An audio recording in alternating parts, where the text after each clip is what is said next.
welcome to another exciting playoff edition of Please Dunk Responsibly, wrapping up the 2020-2021 NBA season first round action. I'm one of your hosts, Ben Rice. With me, as always, my co-host. Pew, pew, pew. Phil Webster. Yes, the playoffs are here, baby. It's really happening. All the talk, all the things we got wrong and right is happening right before our eyes. It's amazing. Look, so excited. If we were shooting three-pointers, if we were playing baseball, we did great. If we were shooting free throws, we did not do particularly well on our play-in decisions. Did not do great. No, we did not. About 50%. No. We think we got close there. Every team that we said would be in would be in. I think we got 50% right. I think we didn't, obviously. Yes. I think we thought the Warriors obviously would have just got in by default. They would have won one of the two games. Yeah. Nobody saw that happening. Which, that's, I put it out there in the world. Memphis is the story, right? In the Twitter sphere, I pointed out that, like, for this entire series, we have talked about how you can't bet against LeBron on rest in the playoffs. And what did we do? We bet against LeBron on rest in the playoffs. Bet against. Idiots. We're idiots. Preach to the choir and then leave the church. I said they were sandbagging. Yeah, I told you. I figured they were sandbagging. I just figured they would get whatever's the better. Steph played amazing. They easily should have and could won that game. But just like most of the times they played them last season to this season, when it's just Steph, they can just bottle him up when it matters the most and force Jason Poole and these other guys to go out there and score points. Draymond Green had 0 points, but he was doing his stuff on the defensive end. But it's like, that's all they did was play defense and slowly got back into the game. And then once they take control, unless Steph goes off and shoots 4 threes in a row, they're pretty much out of it at that point. And they know it, and that's how they play them. They'll just keep pushing out quadruple teaming. Just anybody else shoot. There's no Iguodala there anymore, no Clay. He has no real help.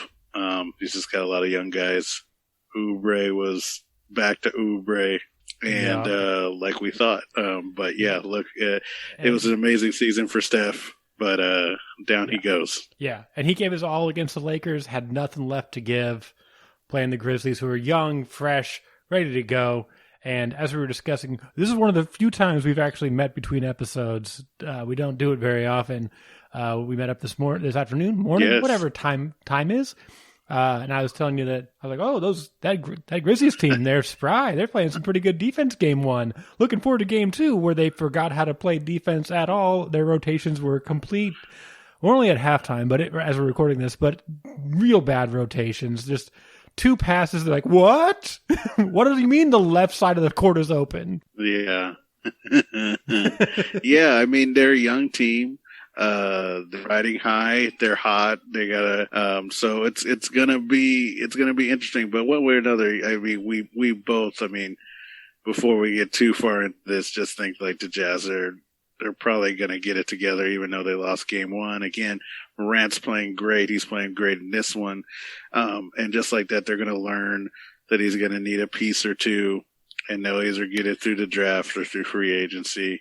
And you know what? Maybe they make a run. You just have to see what happens in the future. But that's basketball, and that's why we love it. But they have a star, obviously, in Ja Morant, and all he's doing is just keeps pushing it a little bit more all the time. Nah, man, the Grizzlies don't need anything. They don't need anything. They're a cast iron skillet. They just need some seasoning. You know that's not how it's gonna work. They're never gonna make a finals. Oh, come on. Well, that's absurd. Of course not. Never. They're not the Warriors. They're not the Warriors. You don't think Jaren Jackson Jr., Ja Morant, just get all the Jays in there? Shooting Jays. You're not going to go? You're crazy. No. There's not enough shooting. Like, Ja Morant is a great scorer. He's not a terrific shooter. I'm sure he'll get better. There's not the pressure on him to be some people will get as good as Ja Morant. Go ahead, sorry. But he's a good scorer. He's a fantastic scorer, and he did all of that. And again, in this game, it's not enough.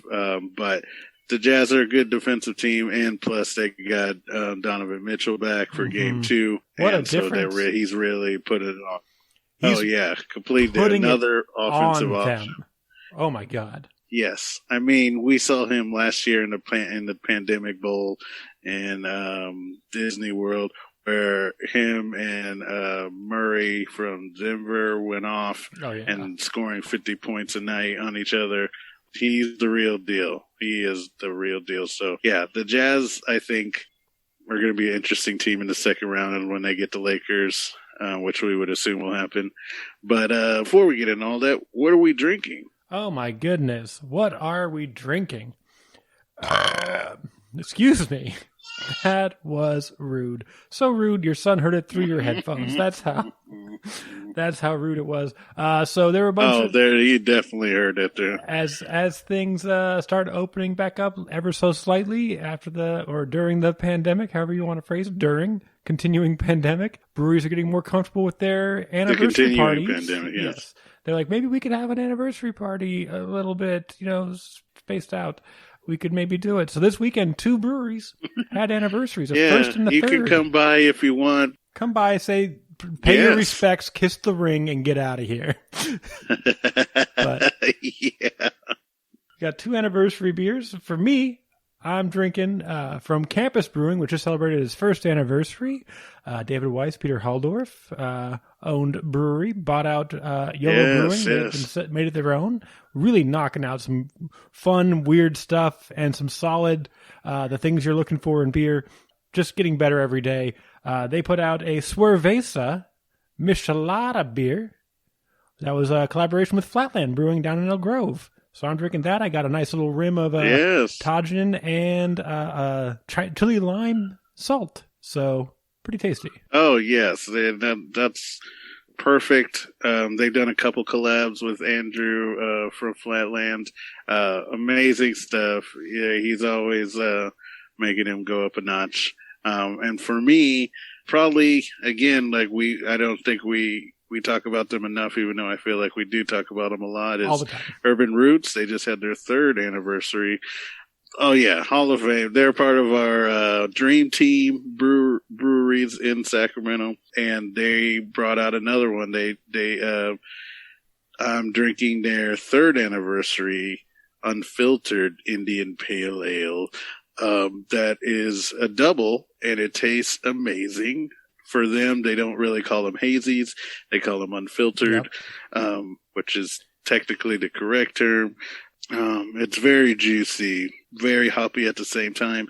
It's very West Coast style unfiltered. And it's just right up Peter Huey's alley. Congrats to them again. Just knocking it out of the park with barbecue, Texas-style barbecue, and house with a barrel room. Which are coming out with amazing beers as well as lagers and IPAs. They got anything you're looking for. If you're not an IPA fan, they have plenty of lagers to choose from. And yes, definitely go check them out. Get them while you can.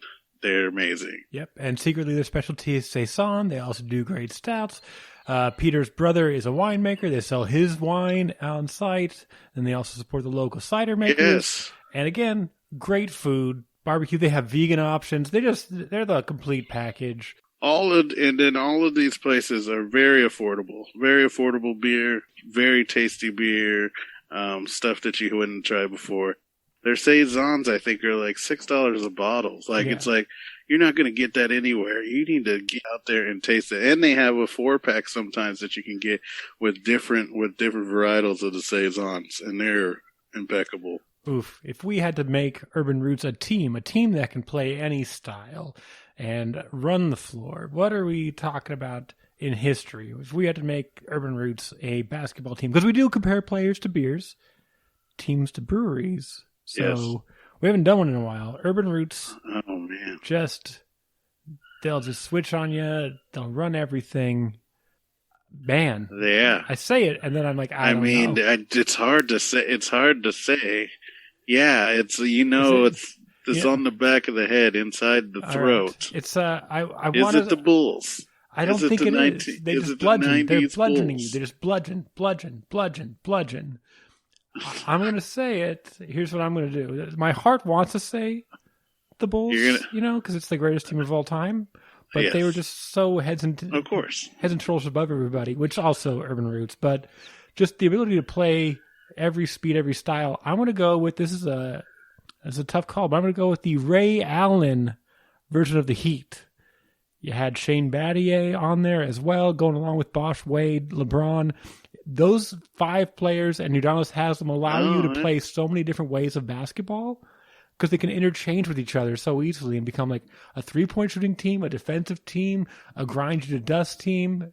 Maybe. Yeah, it's a good call. I like them. I even was thinking about even the Warriors a little bit, like just with their style and everything. But it's so amazing. They're very flashy. They play good defense, being as unstoppable as the Bulls are. But like you said, they're bludgeoning. They beat you by 30, like in a blink of an eye. So they're real close. I think they're just a dominant brewery. Yeah. Like they just cover all the bases. There's nothing there there's no chink in the armor really that people are like, and they do it really, really well. And shout outs to them because they make it look really easy. And we know that it's not. It takes an army to do what they do. Same thing to Campus, like, brewing seems easy. It seems like you just throw things out there and make a beer and then people just drink it and pay you lots of money. And it's not, there's a lot of blood, sweat, and tears that go into that. A lot of people that help behind the scenes, labeling cans, packaging bottles, all that kind of stuff. So shout outs to both of them. Congratulations on their anniversaries. Hell yes. And Rookie of the Year in the Sacramento beer scene, Campus. I think fair to say. They were a 5th-year senior, but Campus, we'll give Campus Rookie of the Year. A lot of good breweries open in the last year and change. But they're Memphis. Perfect. We did it. See, they're doing their thing. Look at that. Yeah, I think they're up and coming. They're just going to get better. In this scene, it's really hard to let breweries grow unless they're coming out with bangers right away, but I think Dave is just a person that's easy to root for. He's always trying to work with the good people and the community and brewers around town seem to love him. And he's like a personable curmudgeon. Mm-hmm. Yeah, he's my perfect type of person. So that's what we're drinking. Now, we've talked about, I said earlier that we nailed our picks for who's actually going to end up in the playoffs. Despite being wrong about the order, I was wrong. We did not pick Memphis to make the playoffs. I do apologize. I thought they would put up a fight. We did not. We picked the Warriors.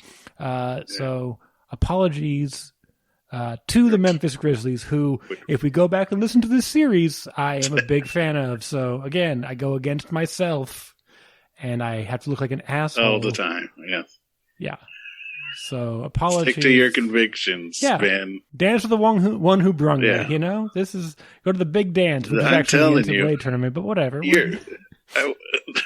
I would say 90%. Only Memphis fans thought that they had any chance against the Warriors. The only reason I thought that they had a chance was because Curry had played so hard against the Lakers that I thought maybe he didn't have enough left. But I thought that they would just have a game plan for Morant and everybody, just kind of slow them down in the game too. And if they had to play back to back, they were screwed. The fact that they didn't made it a closer game, but Morant was just too clutch down the stretch. He just had ice water in his veins and just nailed everything he needed to. Yep. He was lights out, and congrats to them. That's old news. We don't need to talk about our failures. It's nothing but onward and upward. We're now talking first round of the playoffs. We're 1.5 games in, essentially. We're on day 2 of game 2 so far. What are we thinking? What do you got? What are your thoughts? Your concerns? We had what did I think the surprises of the tournament so far? I mean, I think for me, I don't know if it was a surprise, but I think how great Dallas is playing against the Clippers. Sure, I think everybody's kind of rooting for the Clippers to be terrible, but I think they came out really.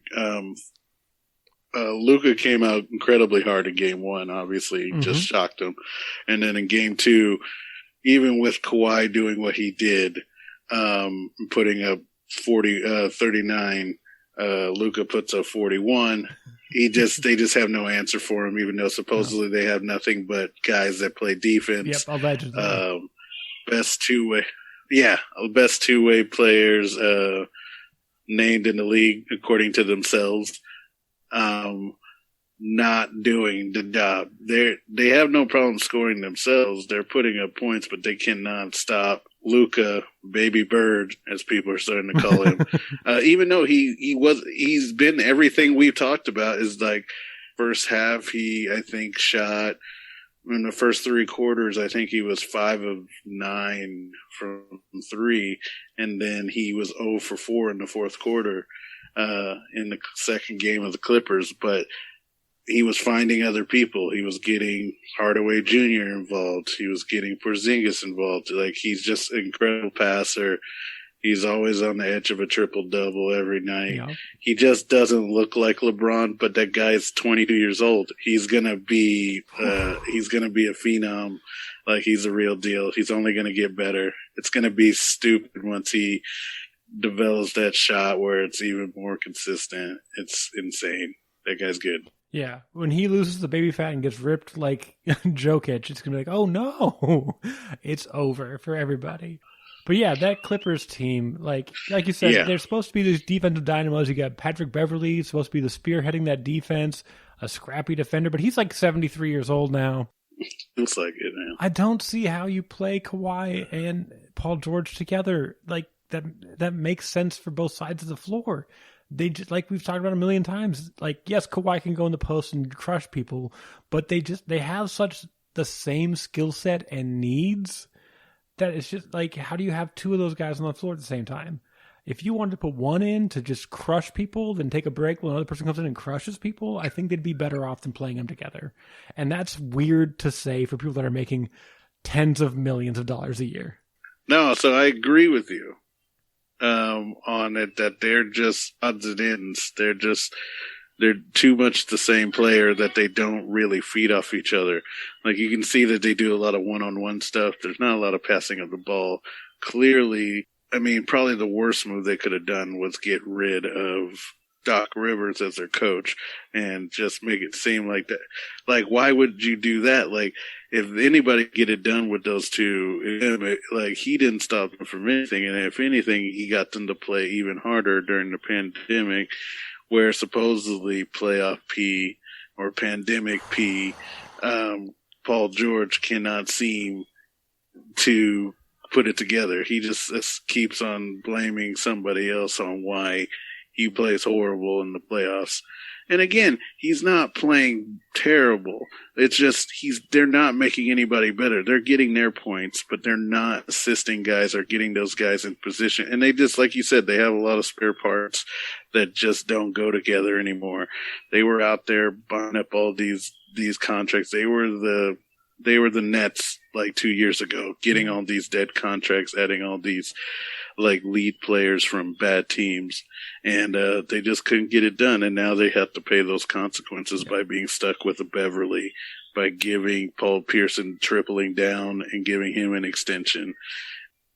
And it just looks like a dumpster fire. It looks like, again, as being a Kings fan, would take that. Like, you know, what are you going to do? What are you going to do?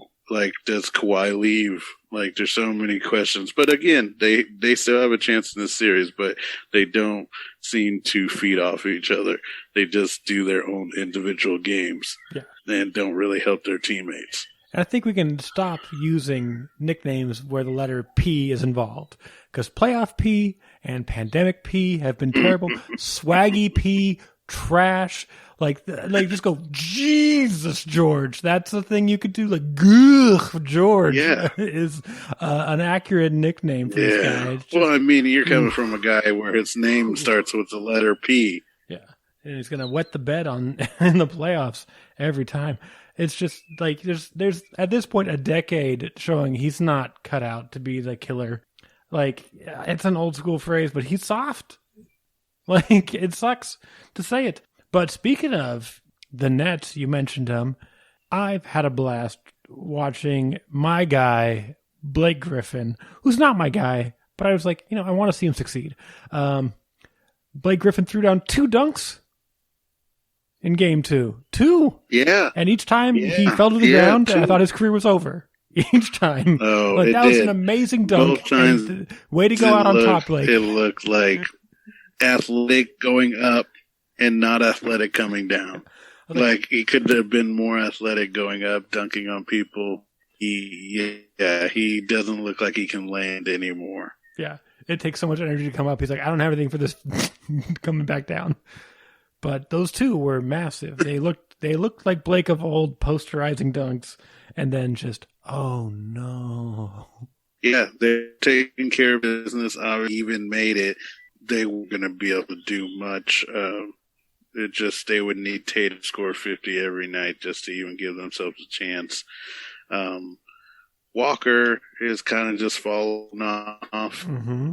They don't work out, and get rid of some guys that make some choices that they're going to be in trouble. So, did you lose me again? I did.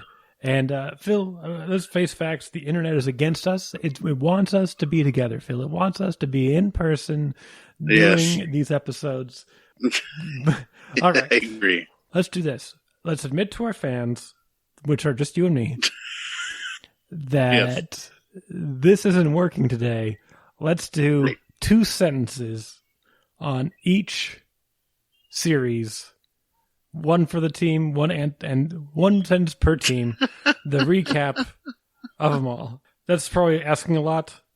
Just keep it brief. There we go. Let's keep it brief for our guys. For the teams we haven't talked about yet. Up first in my list, I'm going Eastern Conference first. We got the 76ers versus the Wizards. What's your 2-sentence recap? 76ers v. Wizards. The Wizards are the Wizards, and the 76ers have Doc Rivers. And he's a really good coach, and that should be a sweep. It shouldn't even be close. Parlay Bradley Beal, saying the team, maybe the Warriors, or maybe the Kings even would be nice, but I doubt it. But yeah, that would be amazing. It's going to be 76ers probably against. So I would say they would probably get to Knicks. So it should be very interesting. But I got 76ers moving on. Oh, yeah. It's not even close. The best defensive team in the league, as far as I'm concerned. The most consistent defensive team, just on every level, beats the guys that can't shoot and can't play as a team. The 76ers win. The Wizards were nice to look at the end of the season. I really wish Russ would put to bed the rumors that he's not really built to win. He's definitely not doing that. The 76ers. Which brings us to the next matchup. Number 4 Knicks versus number 5 Hawks. Quick summary, Knicks v. Hawks. Knicks v. Hawks. I think have the better coach. Yeah. Knicks Hawks. Knicks Hawks. Knicks Hawks. Knicks Hawks. I think this is a good matchup for both teams, see where they're at. I'm going to say the Knicks because of coaching. They're going to get it done. Yep. But the Hawks are on the rise. They're going to be one of those young teams. Trae Young and Ja Morant, those guys, they're coming. They'll be, pretty good in the next 5 years. Yep. And to me, Knicks take this again because of coaching. McMillan is a wonderful coach for young guys who need direction. Scott Brooks, a wonderful coach for young guys who need direction, but their planning, their scheming, their ability to manipulate a game within the game just isn't there. They're motivators. They are not strong X's and O's guys that get you there in the playoffs. I think when those teams are young, great. I think he can play, like McMillan can coach the Hawks next year, maybe the year after, but by that time it's shit or get off the pot. And if you're going to shit, you got to fire McMillan and bring in a coach who knows what the hell they're doing. And it sucks. But there's always going to be a spot for those guys that can make a good team or a young team come together and hustle and understand the importance of every little thing. But yeah, I think the Knicks take it. Tom Thibodeau, candidate for Coach of the Year. Don't think he's going to get it, but they're responding, and I think the Knicks take this one. Yeah, I think just like Westbrook, in order for him to get to the next level, he's going to need coaching. Like, they're going to have to get a guy who just gets them to utilize. But yeah, Knicks move on. Yep, and we already talked about the Nets versus Celtics and the Celtics collapsing. So the more said, the worse. We already did it. Nets. All right, moving on. Milwaukee, Miami. Ooh, that's fun. Do you feel like Miami's basically played really tough game one, almost squeaked it out, lost to the real MVP, as we like to say, Middleton. Last second, 3, 2, 1 it. So yeah, do you think they get back in the series? I think the Heat have the ability to get back in the series. Whether or not they have the strength and conditioning and like health to get back in the series, because game one they put it on the line like they always do, and game two cost them. They have the skill. They did it last year. They could do it this year. Yes. I just don't think it happens. I don't either. I'd like to see a series, and not all these blowouts. But again, we're talking about a team who was also in the finals, who had to play 2 months later. Pretty much gave everything they had, shorthanded, just to take the Lakers to 6 games. Yeah, they look like a little weary, and it looks like they're not as maturing as well as they're still young. Tyler Hero's got to get it together, and it looks like if they don't win, obviously game 3, it's probably over. But yeah, Jimmy Butler has to have basically to beat the Lakers to make this interesting. So we'll see if they can do that in Miami. Yeah, I think it's the Bucks. I want it to be the Heat, but I just don't think they have it for their whole run. Moving over to the West Coast, Western Conference, Utah v. Memphis. Game happening right now. No idea what's happening, but Utah was running the floor off Memphis as we spoke. I thought Memphis was looking good game one, but also, like you said, no Donovan Mitchell makes it a lot easier to play Utah. Still can't tell Bogdanovich apart from Ingles in the game. Utah's defense looks even in this game wonderful. Yeah, they look great. They look like a number 1 seed in this game. They look like they got caught off guard again by Memphis, who was running hot, just won 2 big games in a row, and then got to play them. So they had nothing to lose. They had house money. They won the first game. They stole a game.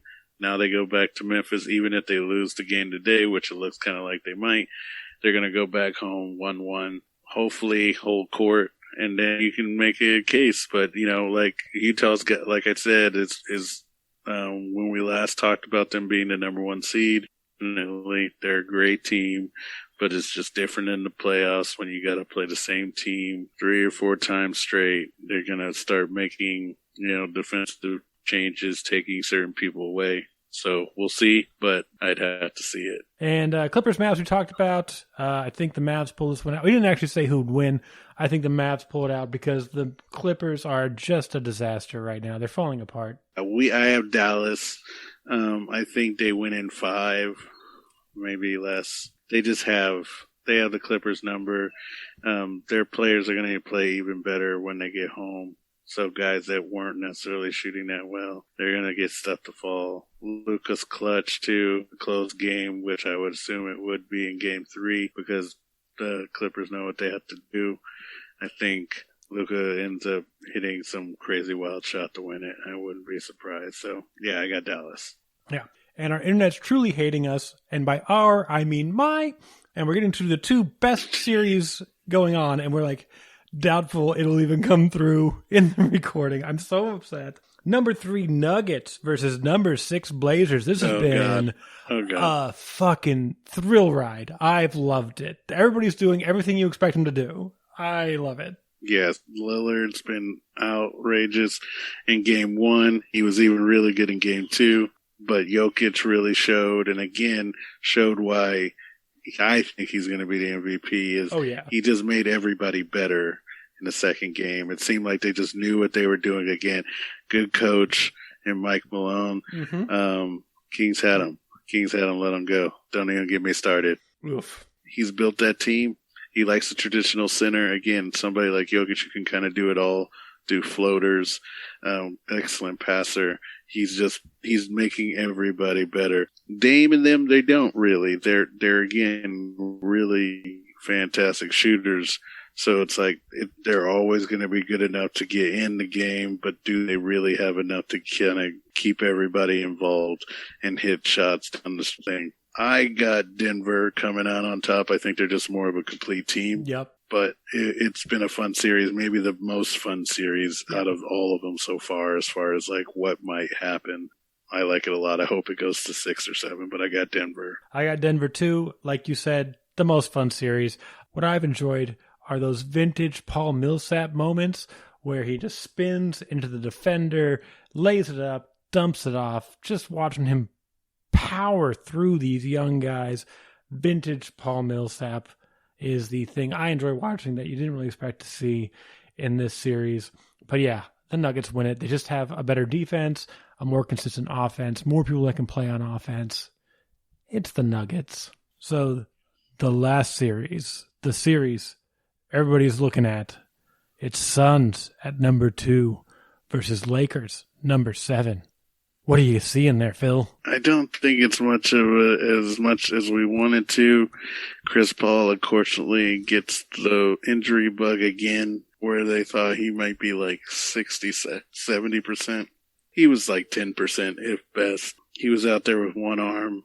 Now, again, he might be better than me and you with all 4 of our arms. All 4 of our arms. But he just wasn't able to do anything out there. They pulled him.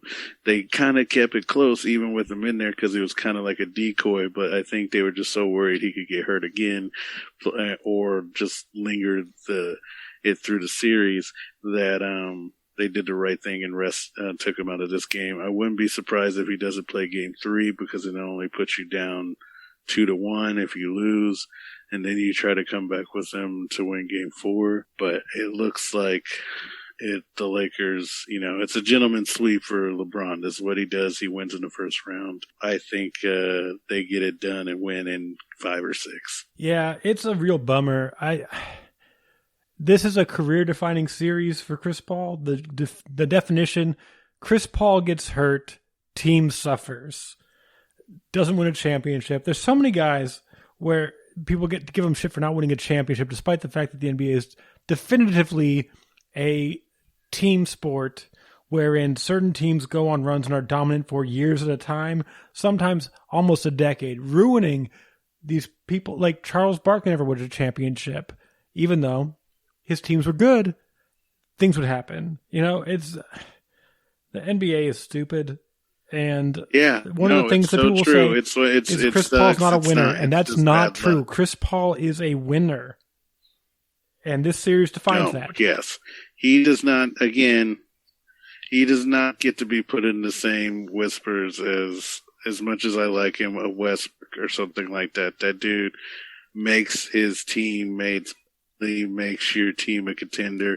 We talked about it at the beginning of the season that if he goes to any team, that team, the Suns didn't make the playoffs, they were making the playoffs. We didn't know where. We didn't know they'd be the number 2 seed playing against the Lakers. Yeah, almost winning the 1 seed. Almost, like with 3 games to play. Couldn't get it done, but he instantly made that team like a top perennial team. And same thing he did with Houston. Same thing he did with the Clippers. And that injuries always become a problem for him. And it's hard. It's a grind. That's why, again, like people like LeBron and stuff like that are amazing that they don't get hurt more often as many games as they play. Yeah, we're talking about a 6-foot point guard in a league that now has multiple nearly 7-foot point guard-ish players. He shouldn't have any success. The league has moved so drastically. He should be buried on the bench, and yet he's still one of the best crunch time players in the league, despite being way shorter than anybody that's getting regular playing time. This season has been cementing how great Chris Paul is and how brutal the NBA can be to great players. Lakers win. because Chris Paul's hurt. Just like any team playing a Chris Paul team wins because Chris Paul's hurt. Yes, I think like the Lakers maybe win anyway, but maybe in 6 or 7. Right, as opposed to. But this seems like a gentleman's sleep now. Yeah. With just the injury, it's just not fair. It's not a complete team. Again, LeBron's going to get healthier. They're going to exploit Booker, unfortunately. Yeah, and he just doesn't have the help. That's why they didn't make the playoffs with him. Yeah, like he's a great player, but you again need somebody who can facilitate and make things easier. Yeah, like there was a stat that release. Chris Paul gave 100 assists like to 3 different players on the Suns, like over 100 assists. So it's like, yeah, he clearly makes it better for easy scoring, all this kind of stuff. So like, yeah, he's the true MVP. I wish he had won the MVP now because of the injury, but it's just going to be another sad season for Chris Paul, I feel like, and that's unfortunate. You know what? Let's just throw it out there. Chris Paul, top 3 point guards all time. Just this first ballot, put him in there, 95% minimum. Yeah. Top 3 point guard all time. Don't hold his playoff failures against him. His teams weren't good. He was hurt. Whatever it was, there's always something that was an Achilles heel that he could not control. And, you know, in a perfect world, Chris Paul is a perennial champion.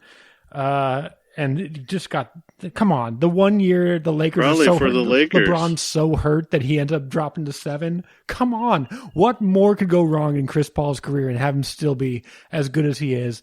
Okay, enough. My internet sucks. Yeah. And I'm yelling so much tomorrow at my provider. He's so angry. Yes. But yes. The last thing I guess we have is like our favorite segment is Canning Treys. 3 beers worth seeking out this weekend at your local breweries. Yeah, I'm switching it up to start off by saying like, as we've been going through, it looks like we're doing a lot of anniversary season for a lot of these breweries, so everybody can come out. I'm sure they're begging for people to be able to come in there, drink a beer off draft, sit down, have a couple, enjoy the atmosphere, be with people who are also vaccinated. It's a fantastic, beautiful world out there. It's amazing when everybody's together. These places, so we got Tilted Mash coming up, which I'm really excited about. Their anniversary, I want to say it's their 5th anniversary. 5th anniversary. Don't quote me on that, but I'm really excited for them. They are doing, do quote me. They're coming out with some crazy beers. Not exactly my favorite, but they're good people, just like most of the people that we try to represent on here. We don't represent bad beer, bad people. And we love these guys. We support them. We did a Chugs for charity with them. It was amazing. It was a milkshake IPA. It was pretty good. Nitro. Well, yeah, and it wasn't bad. It wasn't bad. Minority owned. It was a nitro strawberry shout. Yeah, it's amazing. Like it was amazing, and it went to Pink Boots, and it was good. And it said "Real Men Wear Pink," I think was the name of it. But yes, anyway, it was great. Great. Yeah, and Real Brewers Wear Pink. That's congratulations to Marcy on your engagement. But yes, go see them. Anniversaries. Yeah, go see them Thursday. Yes. Thursday. That's tomorrow. The day of release. They're really, really good people. The day it comes out. So Canning Days, it starts Thursday. It does it all weekend, like the brewery should do. Check out their thing. That's my Canning Treys recommendation. And that's the one that I'm going to agree with you because I'm biased because what kicks off their anniversary weekend is stand-up comedy, Return of Tilted Masterpiece Theater. I'm hosting. Don't worry about it. Whatever it is. Headliner, J.R. de Guzman. J.R. won a national talent search from NBC for stand-up comedy, which was Stand-Up NBC. Used to be called Stand-Up for Diversity. Super funny. I taught him everything he knows. I took him out drinking when he'd have bad sets. We'd talk about comedy. Basically, all his success is because of me. He's been on Netflix for the stand-ups. 15-minute set, great stuff. Love him to death. Musical comedian, super likable, super charming.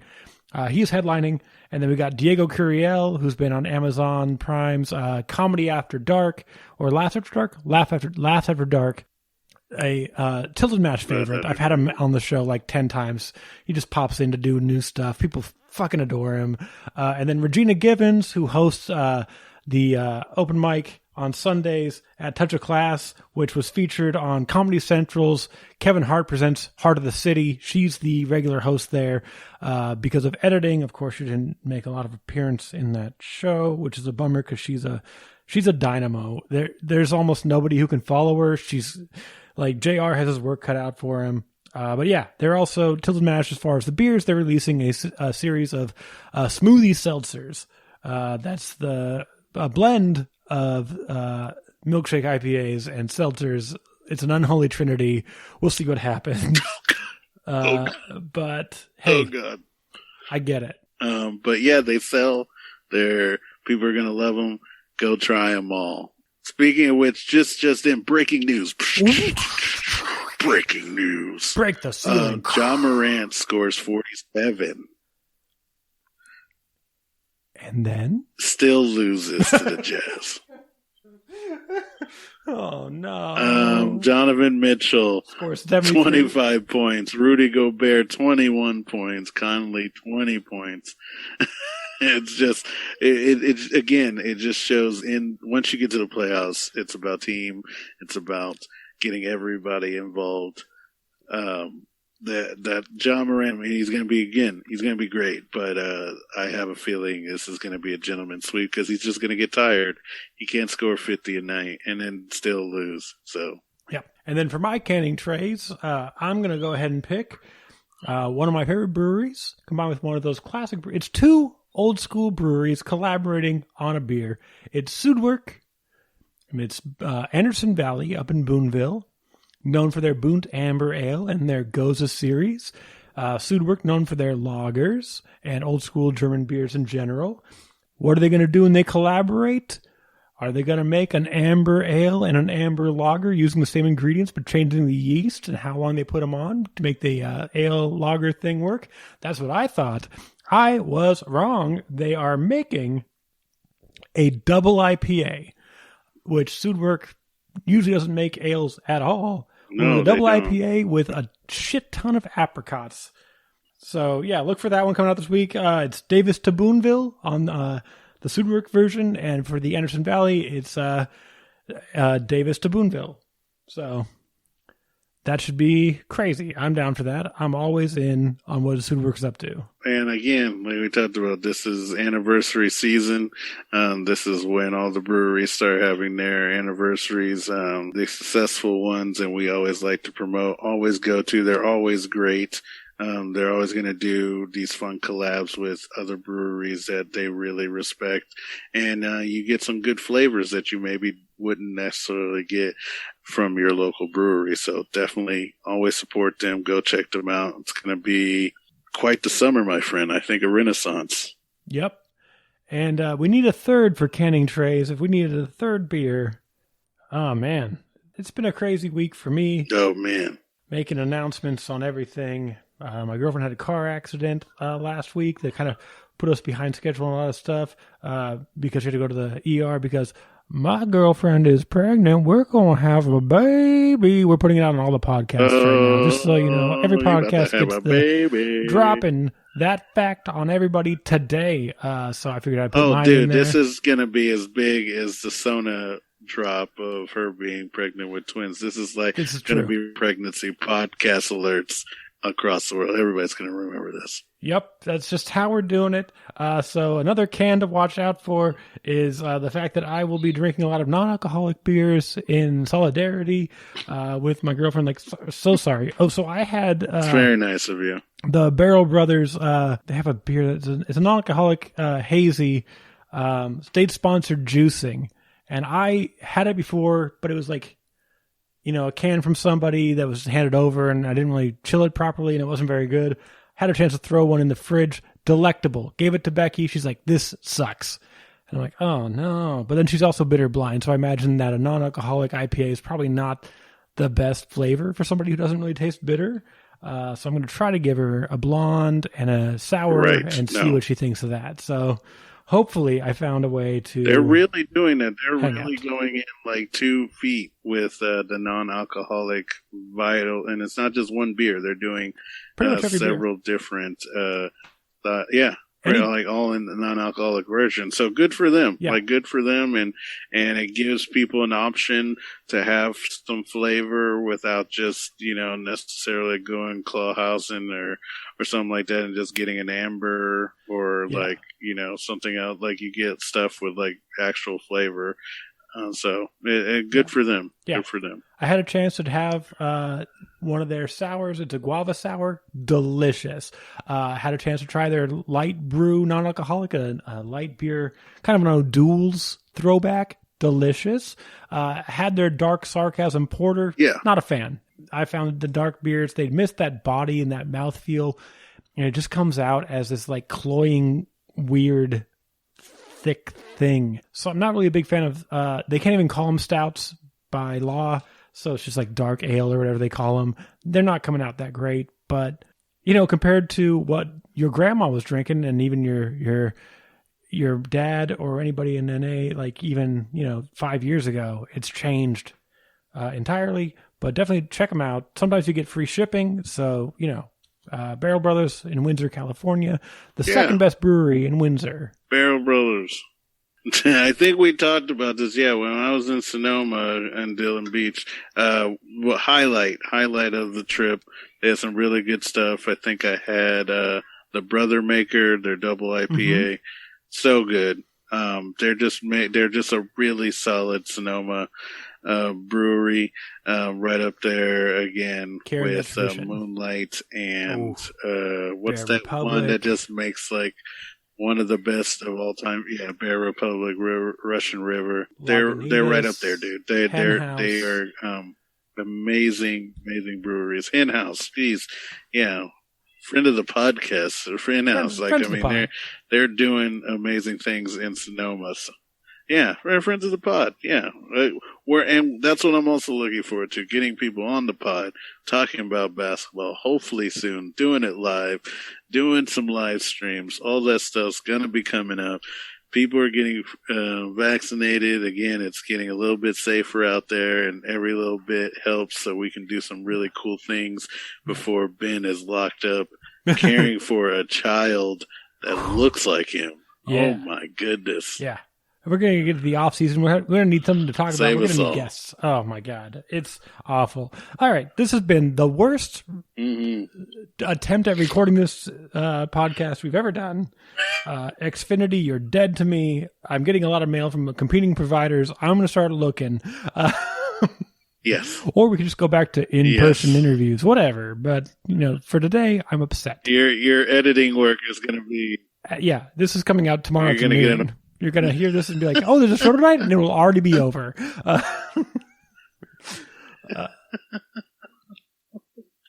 But yeah, this internet's going to drop in any second. So this has been our recap of the first week of the NBA playoffs 2020-2021 season. There's still so many games to play, or so few. You never know. It's a best of 7. They could be over in an instant or take forever. We could be talking about this exact series again in a week. Oh yeah, and in a week we could be talking about Game 5, Game 6. Yeah. Who knows? But that's what NBA is for. So definitely hit us up on all our links, as Ben's going to give you right now, and. Let's do this in a week, hopefully, from now. And we'll be, hopefully, talking about some really exciting games coming up, or the new series. Yeah, and check out our inconsistent shit talk on social media, on Instagram at Please Dunk Responsibly, on NBA Twitter at Please Dunk Pod. That's PLZ Dunk Pod. We're doing other things outside of this podcast. You can figure it out. We've talked about it before. Look, my internet's going to drop out anytime. Barley Me Pod, Culinary Lando. We did it. All right. I've been one of your co-hosts, Ben Rice. Yes. And I'm Phil Webster, and we're telling you to please dunk responsibly. Oh, man.